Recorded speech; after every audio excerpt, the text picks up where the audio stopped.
புயல்தவாக நான் உங்கள் ஆத்மேஸ்வரன்.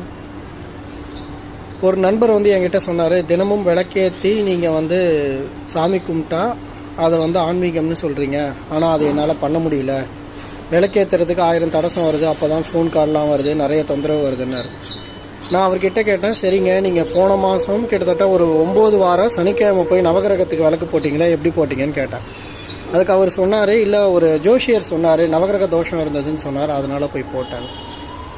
உங்கள் தேவைக்கு உங்களால் உங்கள் வீட்டிலேருந்து ரொம்ப தொலைவில் இருக்க ஒரு கோயிலுக்கு போய் விளக்கேற்ற முடியுது.